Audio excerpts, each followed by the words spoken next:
नमस्कार विद्यार्थी मित्रांनो, नाईस मॅथ्स काटकर सर या आपल्या यूट्यूब चॅनलवर आपल्या सर्वांचं स्वागत आहे. इयत्ता 8वी गणित स्कॉलरशिप परीक्षा फेब्रुवारी 2024 उत्तरासह स्पष्टीकरण आज आपण पाहणार आहोत. त्यातला पहिला प्रश्न आहे, चौकटी कंसामध्ये 1 अधिक पी छेदस्थानी पी गुणिले दुसऱ्या चौकटी कंसामध्ये 1 वजा पी छेदस्थानी पी बरोबर किती, आणि आपल्याकडे 4 पर्याय दिले आहेत.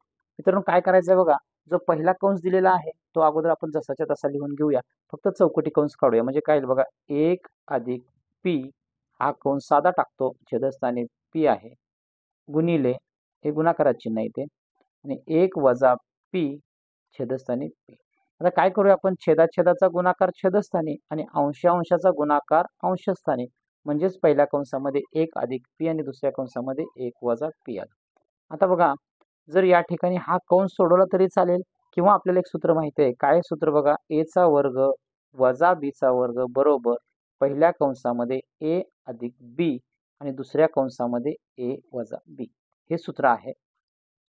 तर या ठिकाणी काय बघा, पहिलं जे पद आहे ते ए आहे, दुसरं पद आहे ते बी आहे, आणि या ठिकाणी पहिल्या कंसामध्ये ए अधिक बी आणि दुसऱ्या कंसामध्ये ए वजा बी आहे, आणि इथं वर्ग आहे दोघांचा आणि दोघांच्या मध्ये वजा चिन्ह आहे. मग या ठिकाणी जर हे दोन्ही कंस पाहिले आपण आणि हे दोन्ही जर कंस पाहिले तर याच्यामध्ये फक्त आपल्याला सेम दिसतं, इथं अधिक आहे, इथं अधिक आहे, इथं वजा आहे, या दुसऱ्या कंसामध्ये सुद्धा वजा आहे. मग आपण काय करूया, ह्या पहिलं पद जे आहे ते 1 आहे, म्हणजे 1 चा वर्ग वजा दुसरं पद आहे ते पी आहे, म्हणजे पी चा वर्ग, आणि छेदस्थानी पी चा वर्ग आहे असं ठेवलं. म्हणजेच काय येईल बघा, 1 चा वर्ग करा, 1 चा वर्ग काय येईल, 1 येईल, पी चा वर्ग आहे असा, आणि या छेदस्थानी सुद्धा पी चा वर्ग आहे असा. आणि हे जे आपलं आलेलं उत्तर आहे हे दिलेल्या पर्यायामध्ये आहे का बघा, तर हो, ठीक आहे. आपल्याला या ठिकाणी जे दिलेले पर्याय आहे त्याच्या ठिकाणी पर्याय क्रमांक 4 हे जे उत्तर आले आहे त्याचं पर्याय क्रमांक 4 हे उत्तर असणार आहे. यानंतर दुसरा प्रश्न बघूया. एका गोलाचे पृष्ठफळ 616 चौरस सेंटीमीटर आहे. त्याच्या दुप्पट त्रिज्या असणाऱ्या गोलाच्या पृष्ठफळाबाबतचा अयोग्य पर्याय खालीलपैकी कोणता?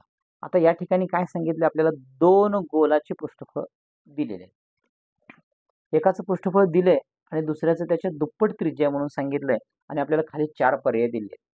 तर त्या 4 पर्यायांमधला अयोग्य पर्याय आपल्याला शोधायचा आहे. तर सुरुवातीला काय करूया, एक गोल आहे ना जो दिलेला, त्या गोलाचं पृष्ठफळ अगोदर आपण काढूया. मग आपल्याला सूत्र माहित आहे, काय बघा, गोलाचे पृष्ठफळ बरोबर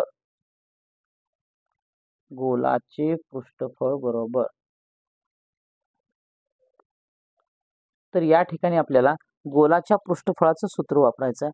तर गोलाच्या पृष्ठफळाचं सूत्र आहे 4 पाय आर वर्ग. 4 पाय आर वर्ग. तर आता या ठिकाणी आपण ज्या किमती माहित आहेत त्या किमती आपण याच्यामध्ये ठेवूया. गोलाचं पृष्ठफळ आहे ते आहे आपल्याकडे 616, 4 आहे असं, आणि पायची किंमत ही जी आहे ते 22/7 आहे, गुणिले हा जो आर वर्ग आहे हा फक्त आर वर्ग आपण आहे असं ठेवायचं. आता पुढे काय आलं बघूया आपण.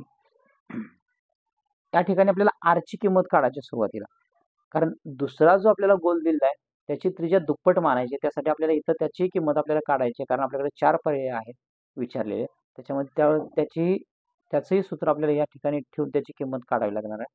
तर या ठिकाणी आपण आर ची किंमत सुरुवातीला काढणार आहे पहिल्या गोलाच्या संदर्भात.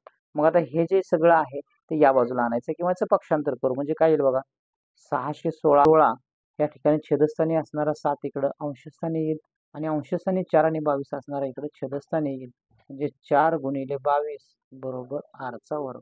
जर आपण ह्या 4 ने या 616 ला भागलं तर आपलं उत्तर येईल 154.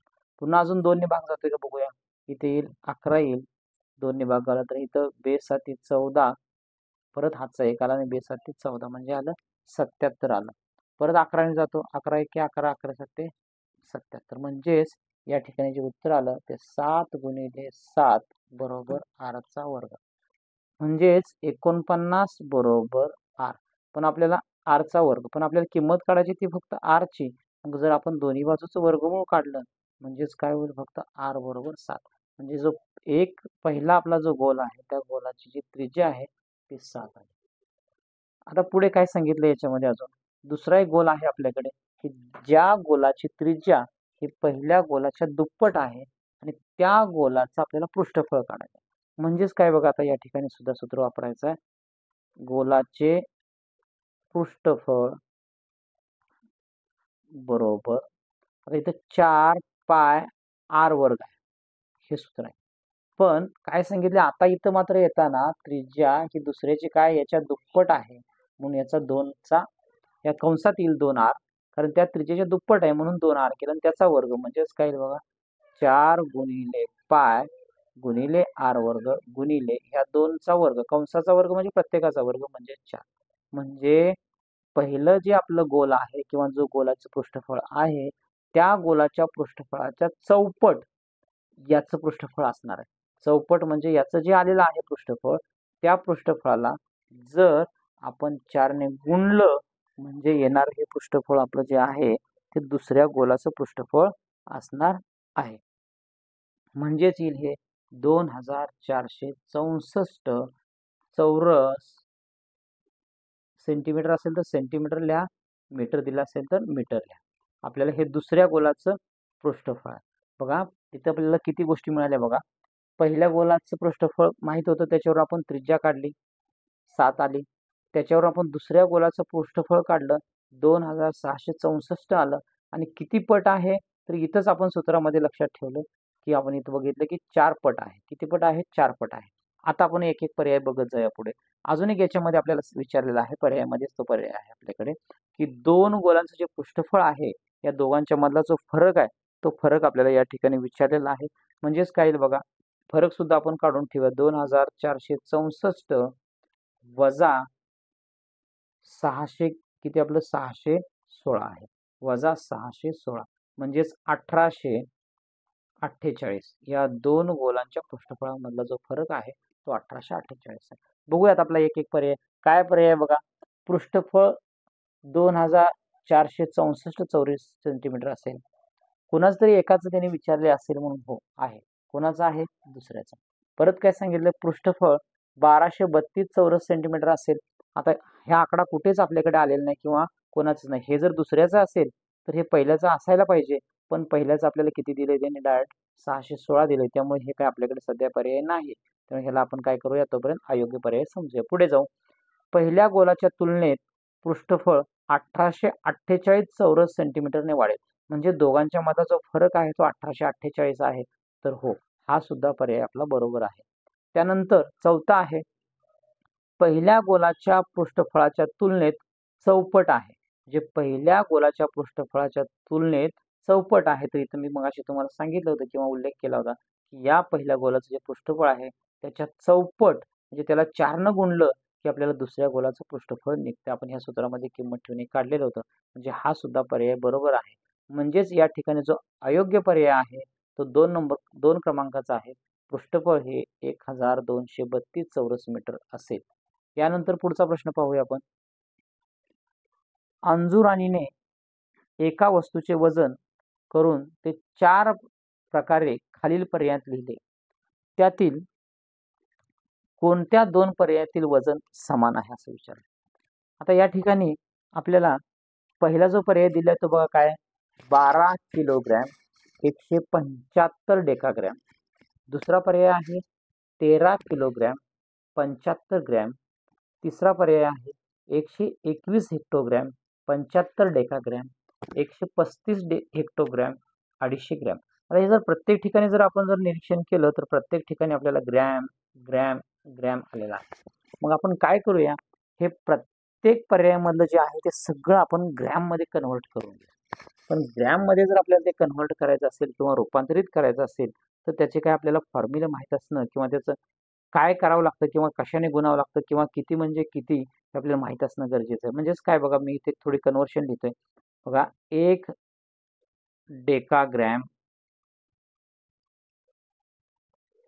बरोबर 10 ग्रॅम. 10 ग्रॅम.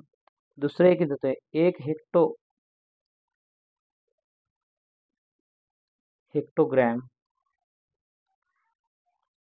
म्हणजेच 100 ग्रॅम. आता काही इंग्लिशमध्ये ग्रॅम लिहिले, ठीक आहे. तिथे जागा थोडी आपण इंग्लिशमध्ये, ठीक आहे. पुढे आहे आणि 1 किलोग्रॅम बरोबर 1000 ग्रॅम, 1000 ग्रॅम. हे 3 कन्वर्शन आपल्याला माहित असणं आवश्यक आहे. जर हे 3 कन्वर्शन जर माहित असतील तरच आपण हे उदाहरण सोडवू शकतो, अन्यथा आपण हे सोडवू शकत नाही. बघा पहिला जो पर्याय आहे तो आपला काय आहे बघा, 12 किलोग्रॅम. मग 1 किलोग्रॅम बरोबर 1000 ग्रॅम. मग 12 किलोग्रॅम म्हणजेच किती आलं, तर 12,000 किलोग्रॅम अधिक 175 डेकाग्रॅम आहे. मग ह्या 175 डेकाग्रॅमचं आपल्याला ग्रॅम मध्ये कन्वर्ट करायचं आहे. मग एक डेकाग्रॅम म्हणजे 10 ग्रॅम. मग हे 175 आहे म्हणजे याला आपल्याला 10 ने गुणलं की आपल्याला ग्रॅम मध्ये मिळेल. म्हणजेच अधिक 1750 हे एवढं ग्रॅम पहिलं येईल. ठीक आहे. दुसरं, आता यांची जर बेरीज केली आपल्याला, हे बघा 12,000 आहे आणि दुसरं काय आहे 1750, याची जर बेरीज केली तर 13,750 हे एवढं ग्रॅम हे असेल. हे काय असेल, एवढं ग्रॅम असेल.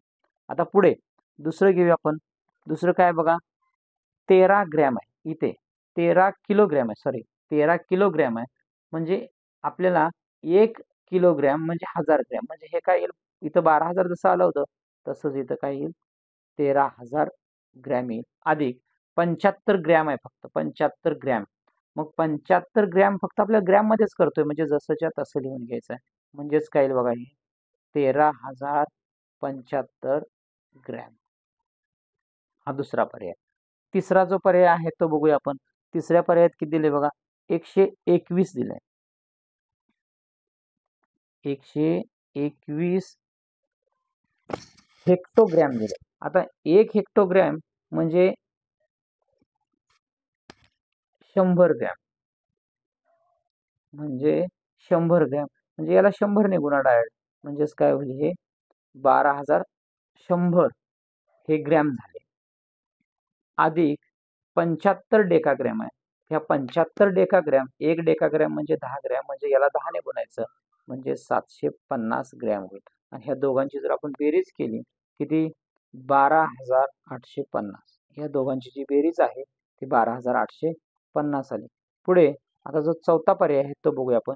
135 हेक्टोग्रॅम आहे. 135 हेक्टोग्रॅम.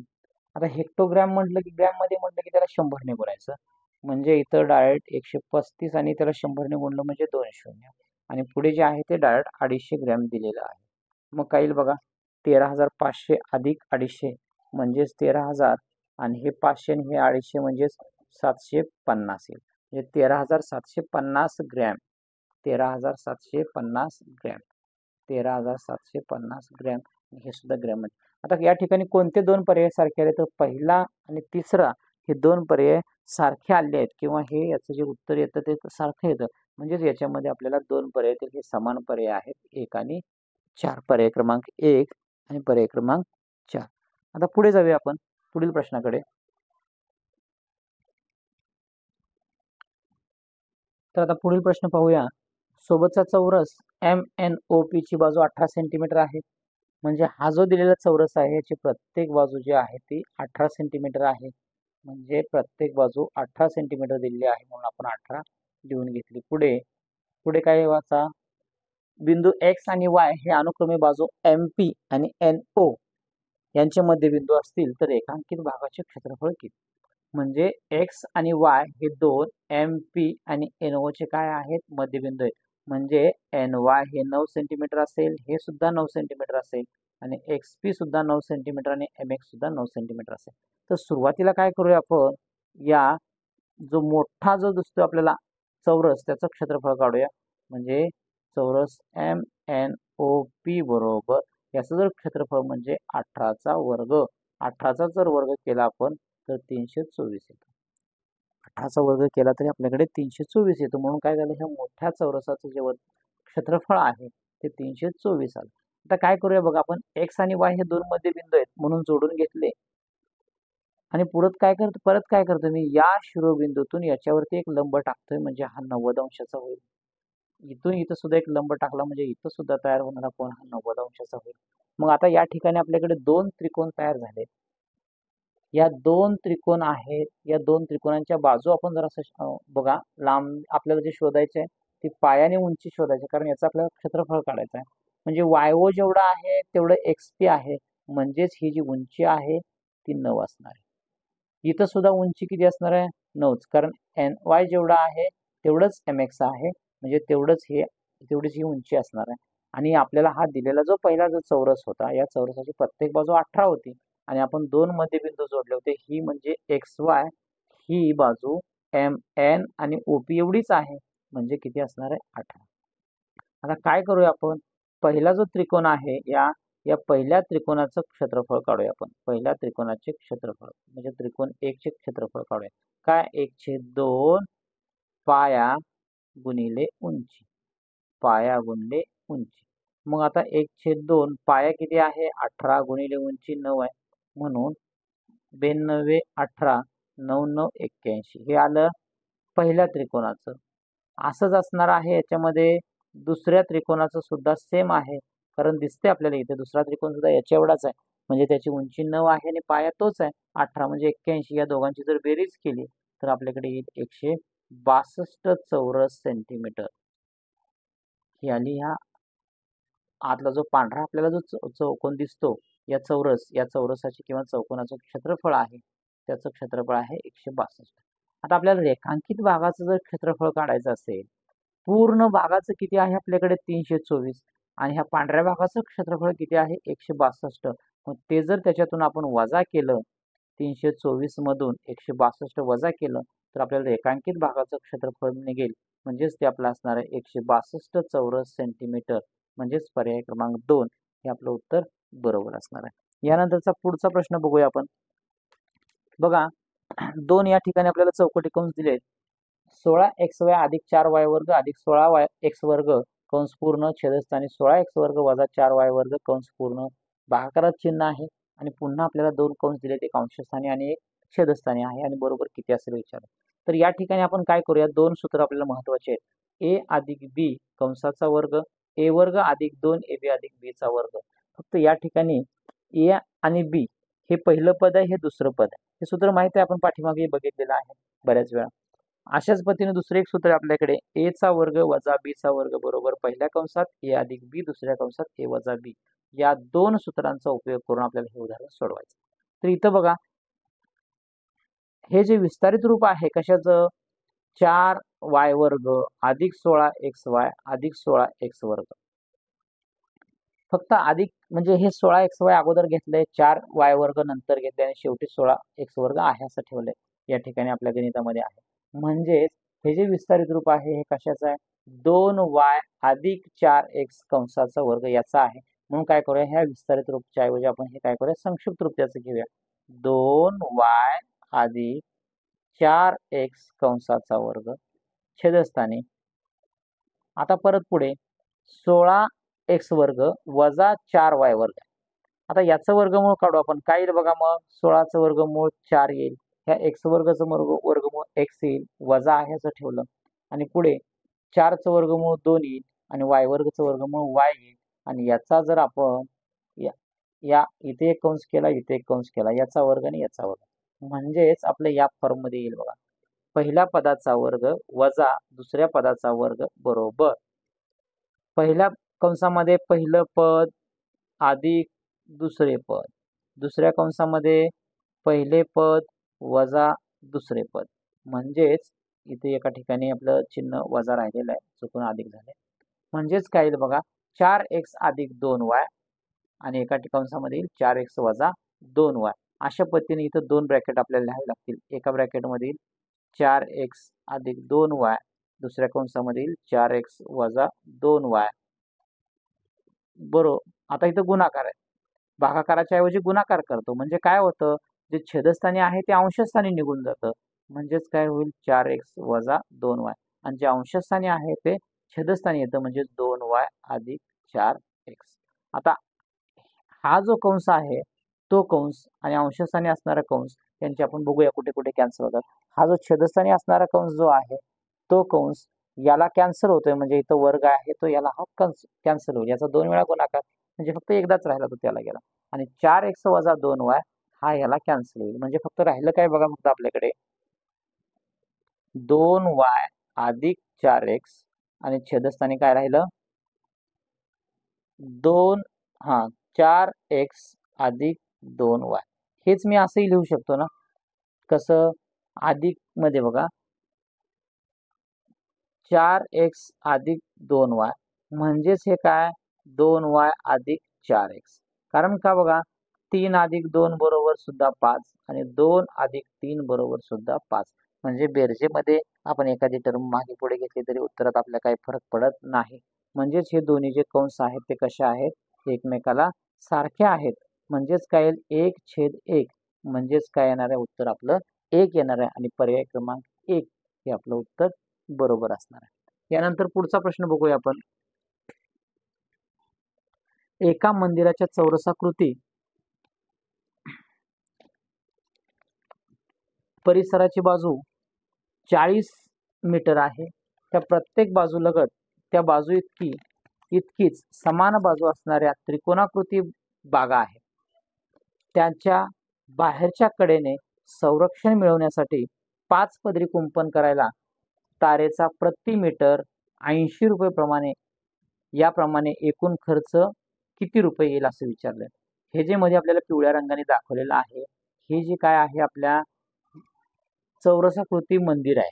हे आपलं काय चौरसाकृती मंदिर आहे. हे आपलं जे आहे ते काय आहे? मंदिर आहे. आणि याच्या भोवती जे आहेत त्रिकोणीकृती मांडलेले हे त्रिकोणाचे आकार जे आहेत हे काय आहेत? समान बाजू आहेत यांच्या सुद्धा, पण हे काय आहे? त्याच्या बागा आहेत. म्हणजे याची बाजू किती इथे 40 आहे. म्हणजे ही सुद्धा 40 असणार आहे. ही सुद्धा 40, ही सुद्धा 40 असेल, ही सुद्धा 40, ही बाजू सुद्धा त्रिकोणाची 40, ही 40 असेल, ही 40 असेल आणि ही 40 असेल. ही बाजू सुद्धा 40 असणार आहे, ही 40 असणार आहे, ही 40. आपल्याला आता याला जर कुंपण घालायचं असेल तर कुंपण आपण कुठून घालणार? इथून सुरुवात करू असे आपण कुंपण घालायला असं येऊ, परत असं येऊ, इथं असं अशा पद्धतीने आपण याला कुंपण घालणार आहे. तर आता बघा साईडचे जे बाजू आहेत म्हणजे ह्याची आपल्याला परिमिती माहित असणं गरजेचं. ही जी दिलेली आकृती आहे या आकृतीची परिमिती माहित असणं गरजेचे आहे. बघा किती कडा आहेत मोजूया आपण. 1, 2 झाली, ही तिसरी कडा आहे, ही चौथी कडा आहे, ही 5वी कडा झाली, ही 6वी कडा, ही 7वी कडा आणि ही 8वी कडा. म्हणजे एकूण ज्या कडा आहेत आपल्याला इथं काढायचे ह्या आकृतीची परिमिती काढायची. आकृतीची आपल्याला काय काढायचे? परिमिती. एकूण कडा आहेत 8. प्रत्येक कडा ही कितीचे? 40 मीटरची आहे. म्हणजे याची एकूण जी परिमिती आहे 8×32 म्हणजे 320 मीटर एवढी याची परिमिती. मग जर आपल्याला एकच फेरी मारायची आपल्याला याच्या भोवती काय करायचे? एकच फेरी मारायचे म्हणजे 300 मीटर एवढं आपल्याला काय लागणार आहे? तार लागणार आहे. पण त्याचा दर किती आहे? 80 रुपये आहे एका मीटरचा. 80 रुपये आहे एका मीटरचा. आणि आपल्याला पुढे काय सांगितलंय? या ठिकाणी संरक्षण करण्यासाठी किती पदरी मारायचा आहे? 5 पदरी. मग आपण एका फेरीसाठी आपल्याकडे 320 मीटर तार लागणार. पण एका तारेची किंमत 80 आहे. अशा आपल्याला किती पदर फिरवायचे? 5 पदरी कुंपण करायचं म्हणून त्याला 5 ने गुणायचं. आणि जर आता आपण याचा गुणाकार केला तर काय मग बघा 8 पंचे 40 आणि हे 0. मग आता पुढे 4 दोन्ही 8 आणि 4 त्रिकोण 12 आणि या वरच्या 2 शून्य आणि ही 1 शून्य एकूण 3 शून्य म्हणजे 1,28,000 रुपये एवढा खर्च येणार आहे. म्हणजेच पर्याय क्रमांक 4 हे आपलं उत्तर बरोबर आहे. यानंतरचा पुढचा प्रश्न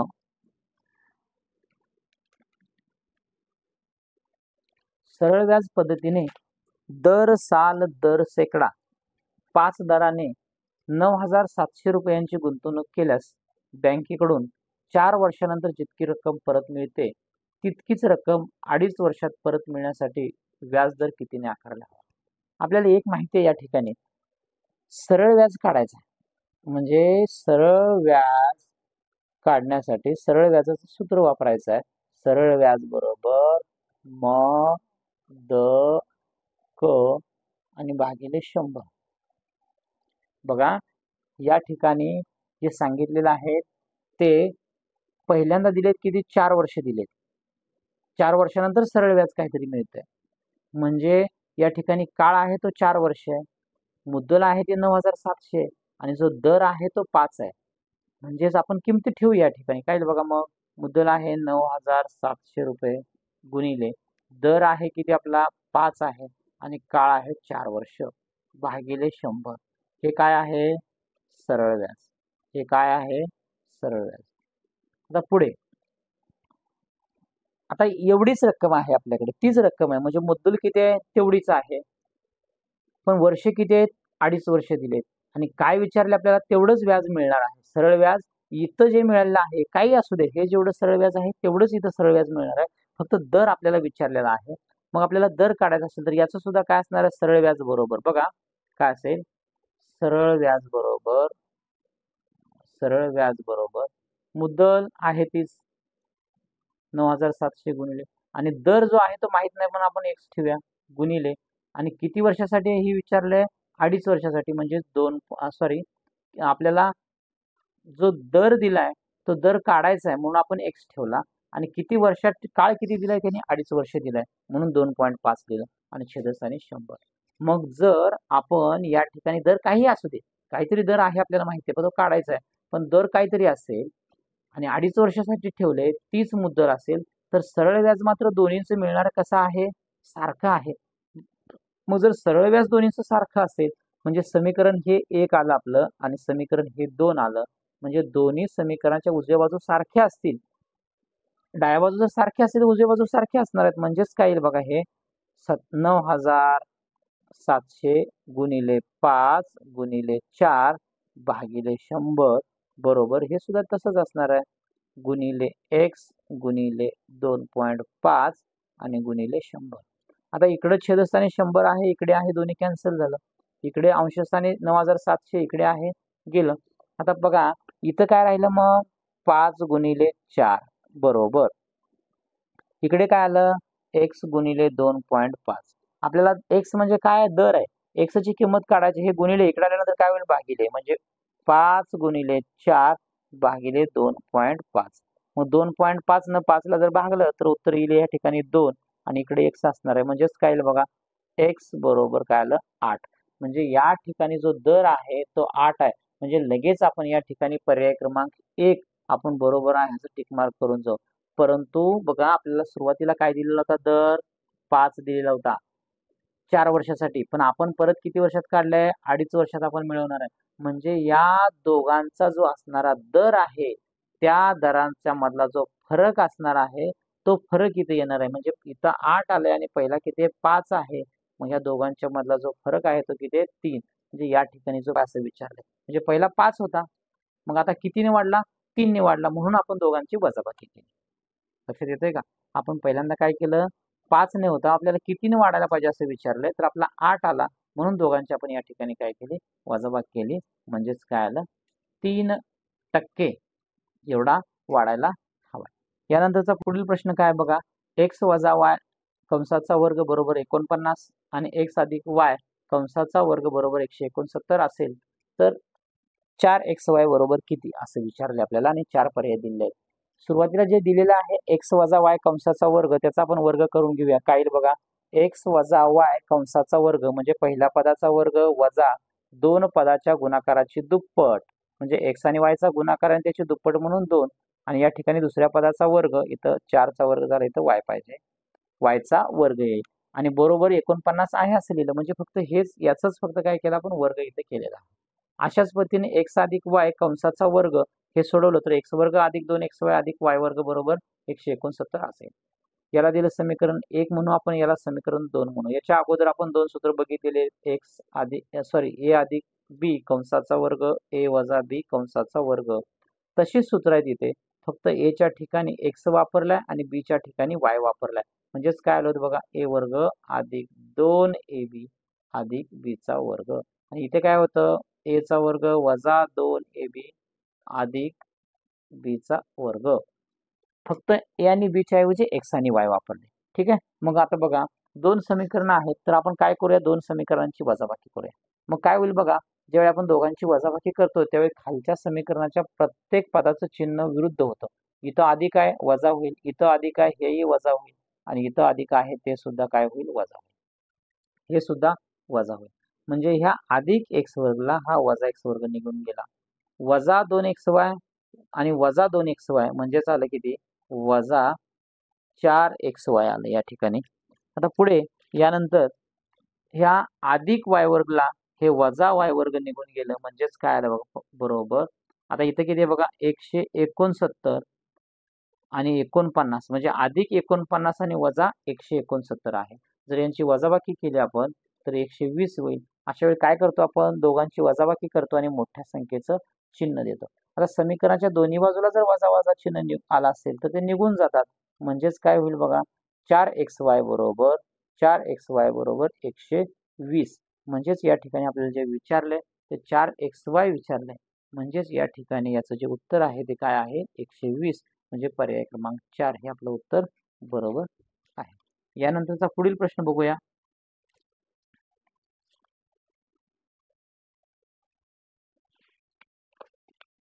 एका त्रिकोणाचे सर्व शिरोबिंदू वर्तुळ परिघावर परस्परापासून समान अंतरावर असून आता बघा वर्तुळाचा जो परिघ आहे या ठिकाणी दिसतोय आपल्याला हा वर्तुळाचा केंद्र आहे. हे वर्तुळ आहे आणि या वर्तुळावर ह्या त्रिकोणाचे तिन्ही शिरोबिंदू समान अंतरावर आहे. म्हणजेच या ठिकाणी ए असेल त्रिकोणाचा शिरोबिंदू या ठिकाणी बी आणि या ठिकाणी सी म्हणजे हे तिघ एकमेकापासून समान अंतरावर म्हणजे हा समभुज त्रिकोण आहे. त्यांचे वर्तुळ केंद्रापासून प्रत्येकी 14 सेंटीमीटर अंतर आहे. यावरून त्रिकोणाची मध्यगा किती असेल. आता प्रत्येकाचं वर्तुळ केंद्रापासूनचं अंतर आहे किती 14 आहे. इथून सुद्धा इथपर्यंत असणारं अंतर 14 आणि इथून सुद्धा इथपर्यंत असणारं अंतर किती आहे 14 आहे. त्रिकोणाची मध्यगा किती सेंटीमीटर असेल आणि पूर्ण मध्यगा विचारले बघा. या ठिकाणी आपल्याला दोन त्रिकोणाच्या शिरोबिंदूतून आपण असा जर लंब टाकला आपण सरळ थोडासा वाकडा आलाय पण हा लंब टाकला इथे 90 अंशाचा आणि या शिरोबिंदूतून इथे टाकला 90 अंशाचा म्हणजे इथे यातूनच आहे आणि इथे सुद्धा जर आपण एक लंब टाकला तर हा याच्यावरती या ज्या मध्यगा आहेत या मध्यगा एकाच बिंदूतून जातात किंवा एक संपात असतात. जर आता हा शिरोलंब हा जो पॉइंट आहे यालाच आपण ओ नाव देतो आणि त्याला आपण शिरोलंब संपात म्हणतो किंवा लंब संपात बिंदू असं सुद्धा म्हणतो. म्हणजेच काय होते बघा जर त्रिकोणाच्या शिरोबिंदूमधील त्याच्या समोरील बाजूच्या मध्यबिंदू आता लंब टाकला त्याच्या मध्यबिंदूला जोडणारा रेषाखंड म्हणजे ही त्या त्रिकोणाची मध्यगा असते. ही त्या त्रिकोणाची काय असते मध्यगा. म्हणजे इथं जर मी आता नाव डी दिलं तर ईडी ही मध्यगा झाली. इथं नाव ई दिलं तर सीई सुद्धा मध्यगा झाली आणि इथे नाव जर मी एफ दिलं तर बीएफ सुद्धा ही काय झाली मध्यगा झाली. म्हणजेच काय बघा समभुज त्रिकोणाची मध्यगा. आता हा समभुज त्रिकोण मी मगाशी सांगितलं होतं प्रत्येक बाजू कशा आहेत सारखे आहेत म्हणजे एसी जेवढा आहे तेवढाच बीसी आहे आणि तेवढाच एबी आहे. मग आता ह्या मध्यगा सांगितल्या हा समभुज त्रिकोण आहे सांगितलं. ह्या सी पासून ओ पर्यंतचं अंतर 14 आहे. आता आपल्याला काय सांगितले त्याने किती असेल मध्यगा म्हणजे सीई किती असेल किंवा ईडी किती असेल आणि बीएफ किती असेल हे विचारले आपल्याला याच्यामध्ये. तर हा समभुज त्रिकोण आहे. समभुज त्रिकोणाची मध्यगा ही परस्परांना 2:1 या प्रमाणात विभागते. 2:1 या प्रमाणात विभागते. म्हणजे जर आपण हा सीई प्रत्येक सारखा आहे सीई म्हणजे सी जेवढा आहे बघा सीई जेवढी आहे तेवढीच असणार आहेत आपल्याकडे एडी तेवढाच असणार आहे एडी.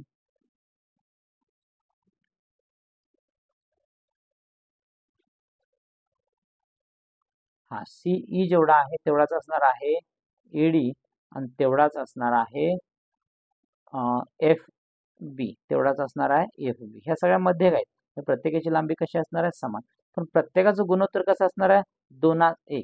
मग सीओ बघा सीओ अधिक ओ ई म्हणजे या ठिकाणी इथं बघितलं की लक्षात येतं सीओ हा किती आहे 14 आहे आणि हा जर 2 असेल तर हा 1 असतो. हा किती असतो 1 असतो. मग हा याच्या निम्मा असणार आहे. हा म्हणजेच किती असणार आहे 7 असणार आहे. म्हणजे जर आपण टोटल सीई हा किती असणार आहे सीई बरोबर सीओ अधिक ओई म्हणजेच हा सीओ 14 असेल तर ओई हा 7 असतो म्हणजेच किती असणार आहे 21 असणार आहे. म्हणजे सीई हे किती असणार आहे 21 म्हणजे सीई एडी आणि बीएफ या तिन्हीच्या मध्यगा आहे त्या प्रत्येकाची लांबी जी असणार आहे ते किती असणार आहे 21 सेंटीमीटर. जे एकक असेल ते देऊन टाकायचं म्हणजे किती असणार आहे 21. म्हणजेच या ठिकाणी पर्याय क्रमांक 3 हे आपलं उत्तर बरोबर असणार आहे. यानंतरचा भाग आपण पुढील भागामध्ये अभ्यासणार आहोत. धन्यवाद.